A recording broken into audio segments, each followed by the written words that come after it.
Selamat datang. Ini adalah kuliah EDAS yang sifatnya online recorded. Nah, melanjutkan yang materi sebelumnya tentang delineasi das dan morfometri das. Yang kali ini membahas mengenai peran morfometri das dalam pengelolaan das. Jadi sebenarnya apa sih? Kenapa sih kita menggunakan morfometri das itu? Akan saya bahas lebih dalam materi kuliah yang ini.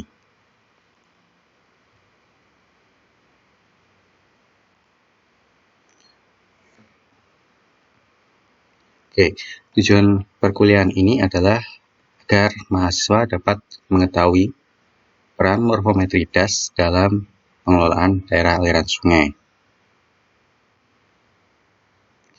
Peran pertama adalah sebagai dasar pembuatan hidrograf satuan sintetik.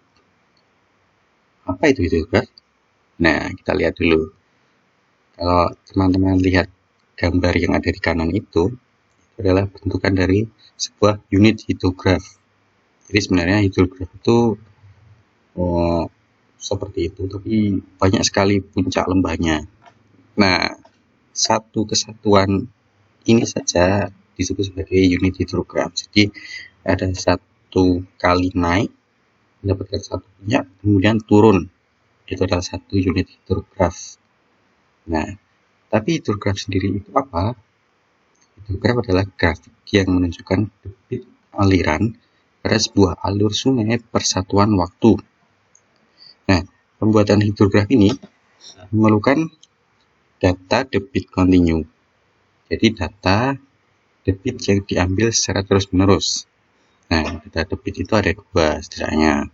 Ada debit yang kontinu, ada juga debit yang sesaat.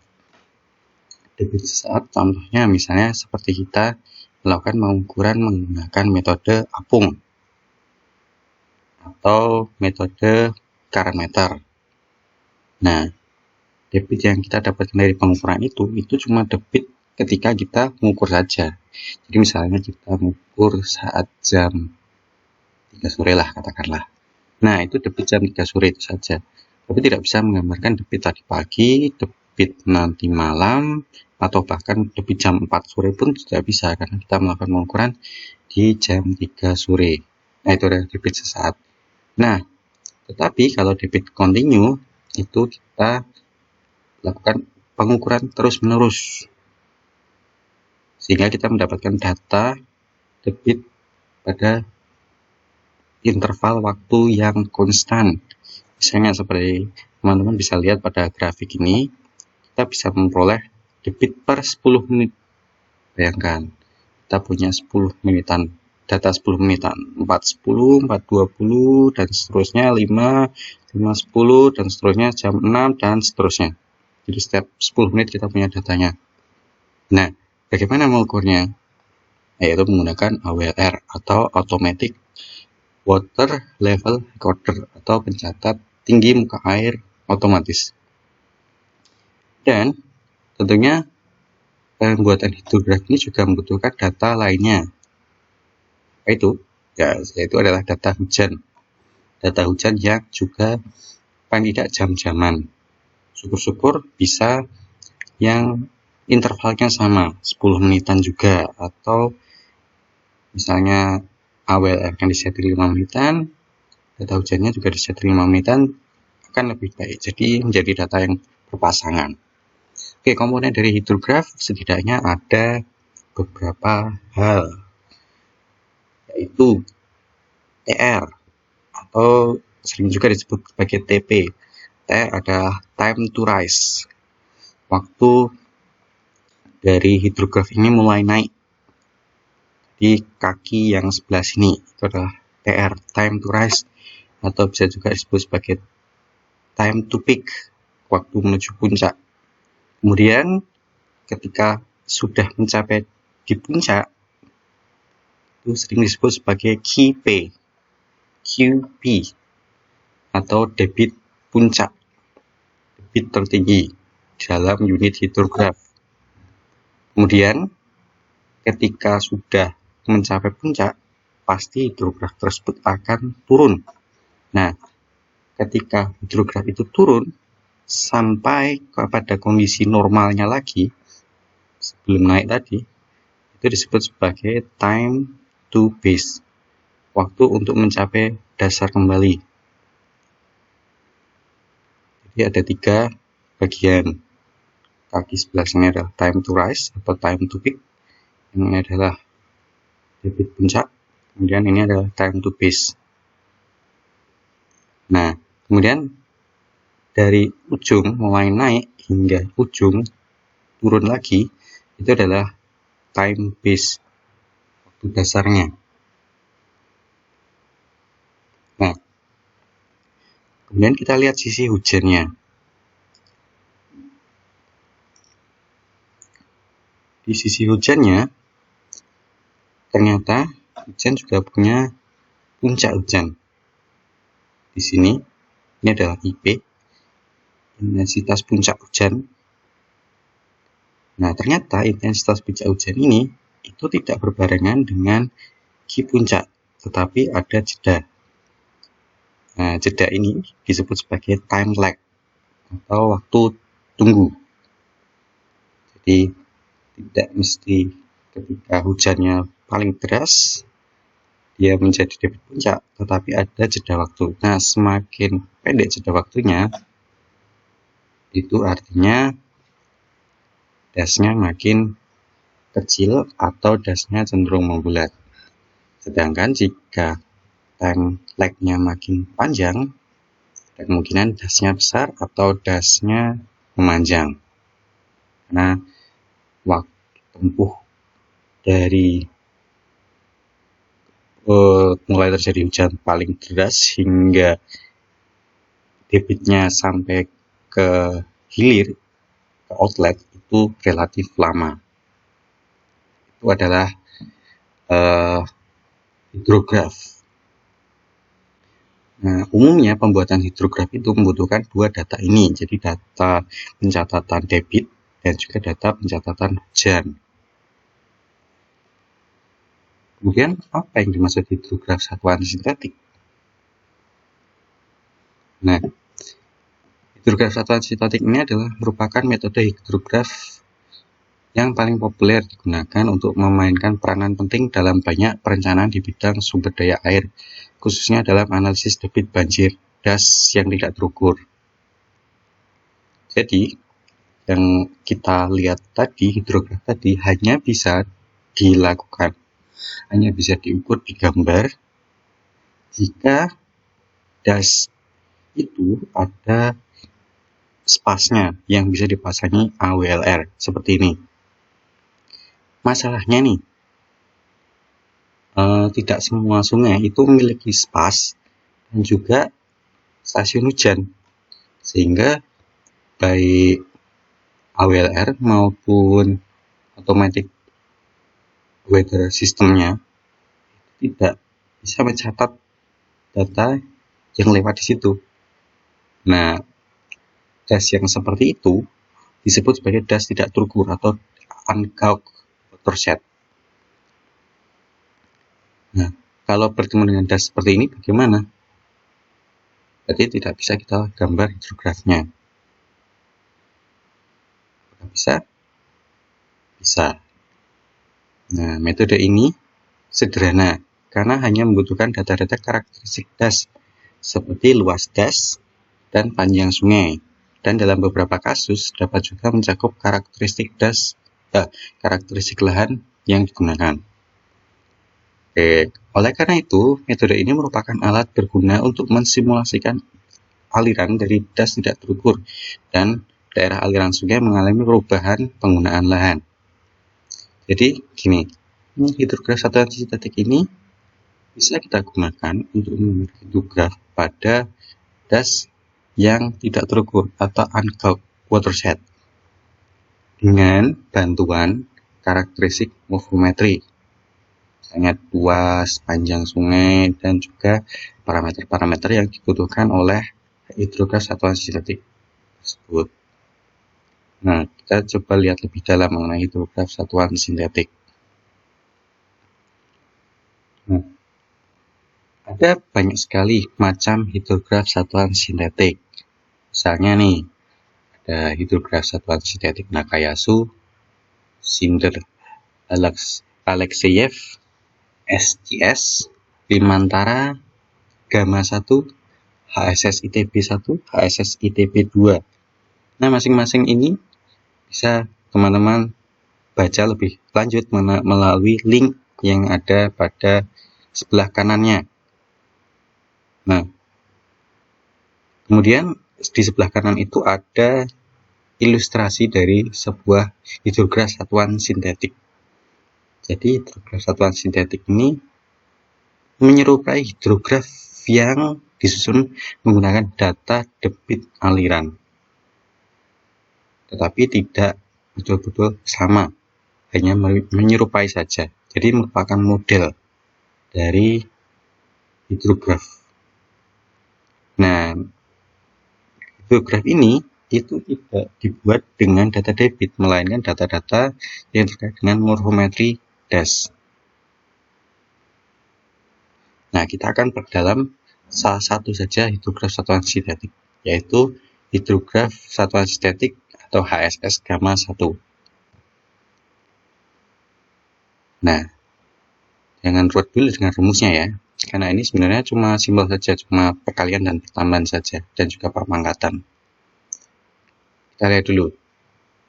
Seperti yang saya jelaskan sebelumnya tadi, di slide yang ada hidrografnya, bahwa komponen dari sebuah hidrograf itu setidaknya ada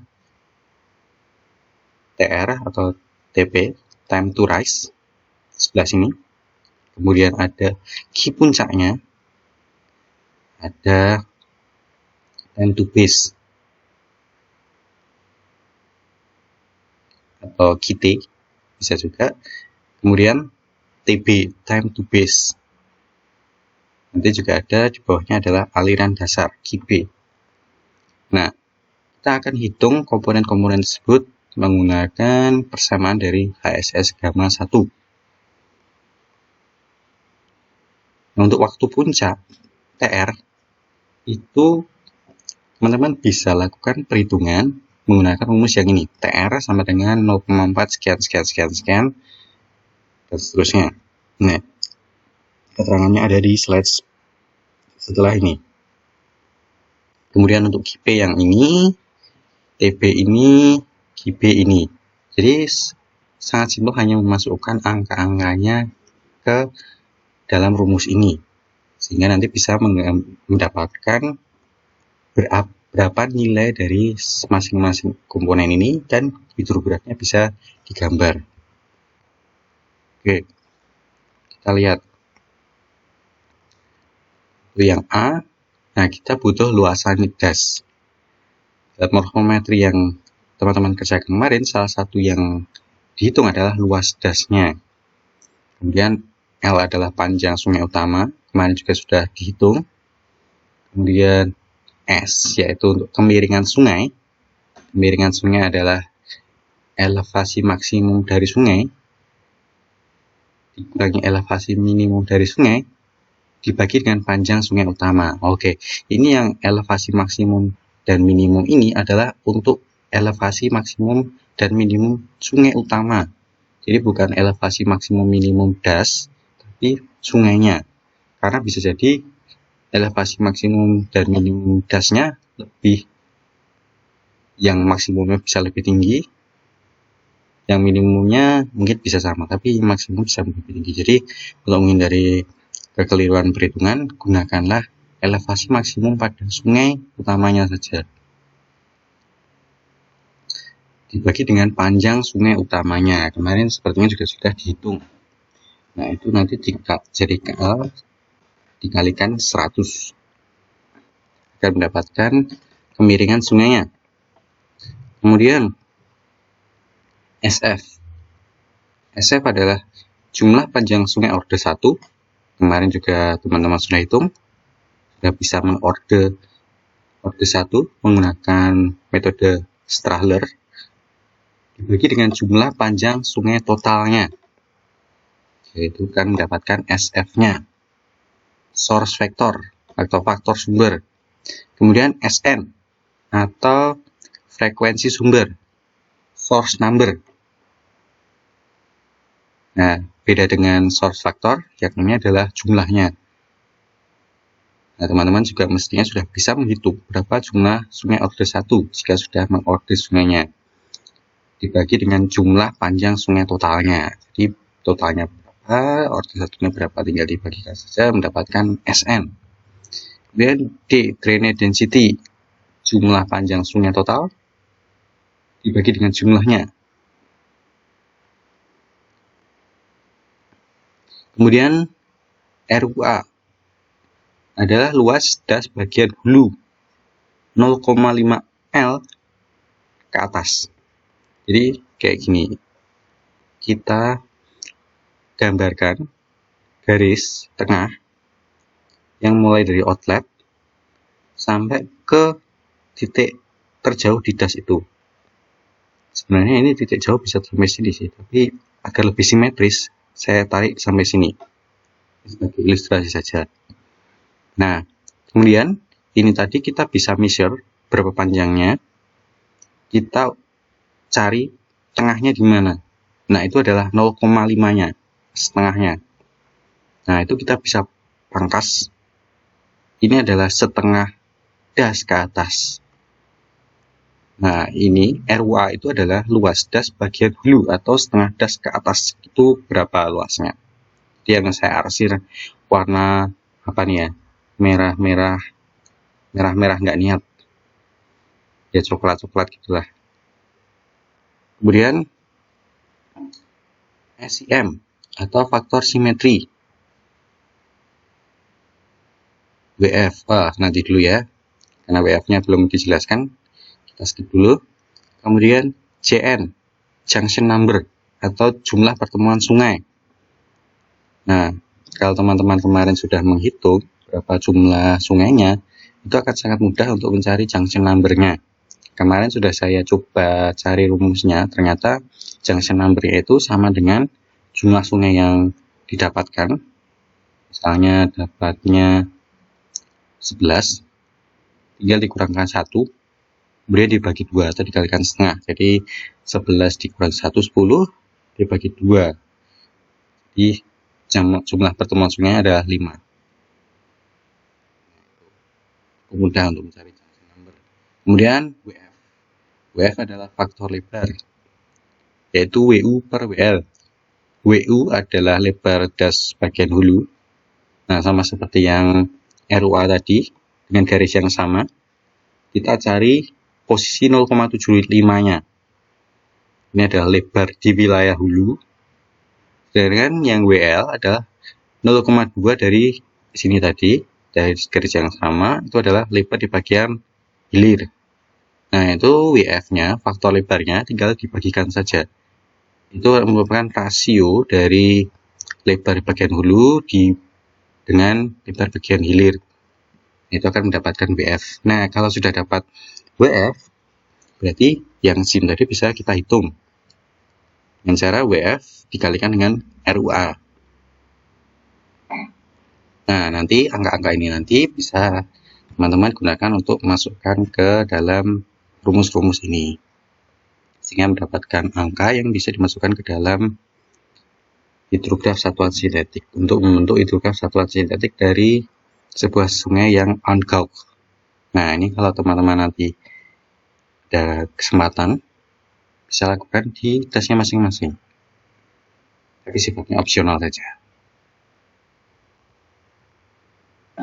Oke, itu tadi ada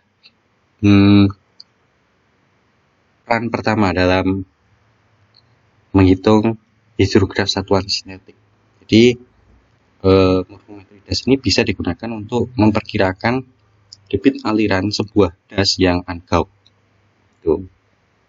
Nah, peran kedua adalah sebagai dasar penentuan prioritas pengelolaan. Jadi, misal kita merupakan sebuah pengelola dari wilayah das yang sangat besar, yang kita tahu di Indonesia ini dasnya cukup beragam, ada yang kecil, ada yang sangat besar, ada yang menyebar, dan seterusnya. Nah, jika kita menjadi pengelola DAS itu, sedangkan penganggaran pasti terbatas, dan waktu, tenaga, dan seterusnya, maka kita harus men-setting DAS mana sebenarnya yang menjadi prioritas. Nah, untuk itu sangat penting sekali kita dalam menentukan prioritas pengelolaan DAS. Nah, prioritas pengelolaan DAS ini bisa kita dekati juga dengan cara atau dengan tools morfometrinya. Nah, terdapat banyak sekali penelitian terdahulu yang membahas mengenai penentuan prioritas pengelolaan DAS menggunakan parameter-parameter morfometri. Nah, teman-teman bisa melihat setidaknya ada 3 topik utama. Meskipun mungkin sebenarnya masih banyak lagi ya topik-topik lainnya, tapi berdasarkan pemetaan yang singkat yang saya lakukan, itu ada 3 topik utama ini, yaitu prioritas pengelolaan DAS yang secara umum, yang dilakukan oleh Kanpal tahun 2017, Mesram dan Srama 2015, Chan Niha Kansal tahun 2012, Rahman TKK tahun 2015, dan seterusnya. Nah, ini jurnal-jurnal ini bisa teman-teman baca di Drive yang sama dengan tempat teman-teman mendownload file ini, file PPT ini, dan juga video ini. Bisa teman-teman baca bagaimana para peneliti itu menentukan prioritas pengelolaan DAS. Kemudian untuk prioritas pengelolaan erosi tanah juga bisa ternyata. Ini dilakukan oleh Muhammad A. dan kawan-kawan tahun 2018. Dan mungkin juga ada penelitian-penelitian lain yang melakukan prioritas pengelolaan DAS dalam erosi tanah menggunakan parameter-parameter morfometri selain yang ditulis oleh Muhammad. Nah, teman-teman bisa cari juga. Kemudian ternyata juga ada morfometri ini yang menulis mengenai potensi air tanahnya dalam sebuah DAS. Contohnya adalah yang ditulis oleh Chodari dan kawan-kawan. Nah, di sini saya akan mencoba untuk menjelaskan salah satu saja dari sekian banyak ini. Karena kalau dijelaskan semua nanti sepertinya akan terlalu lama durasinya. Oke, ini adalah penelitian yang dilakukan oleh hilang. Maaf, ini source-nya hilang. Ya udah nggak apa-apa. Oh, ini sorry. Chan Niha Kansal tahun 2017. Saya lupa kalau ditaruh di bawah source-nya. Oke, jadi secara runtutan, Chan Niha dan Kansal tahun 2017 ini melakukan penelitian mengenai prioritasisasi dari sebuah DAS yang nantinya dibagi lagi menjadi sub watershed atau sub DAS di Piperia. Mana itu Piperia? Nanti coba dicari ya. Nah, langkah yang dikerjakan ini itu mirip sekali dengan yang teman-teman kerjakan kemarin, mulai dari delineasi batas DAS.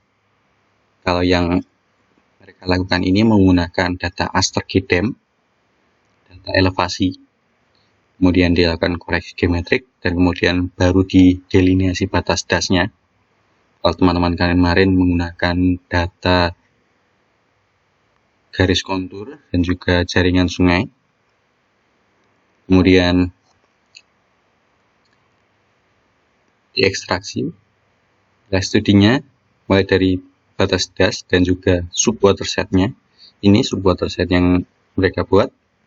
Kemudian, dilakukan analisis morfometri. Sama juga seperti yang teman-teman lakukan kemarin, mulai aspek linear, areal, sebenarnya areal bukan aerial, kemudian relief. Nah, kemudian ada perankingan dari parameter, kemudian skor di komposit, dan ada prioritasisasi dari sub watershed-nya. Teman-teman bisa lihat tabel ini, nanti ada di skor berapa behavior ratio dan seterusnya. Kemudian nanti dilakukan rankingan, kemudian mana ranking yang paling tinggi atau paling rendah bisa nanti disajikan dalam peta ini sehingga mendapatkan final priority rank. Nah, nanti detailnya bisa dibaca di paper yang ada di Drive. Oke, mungkin sekian. Jika ada pertanyaan silahkan kontak saya secara langsung. Terima kasih. Semoga materinya bermanfaat bagi teman-teman semua. Oke, tetap semangat, tetap sehat. Assalamualaikum warahmatullahi wabarakatuh.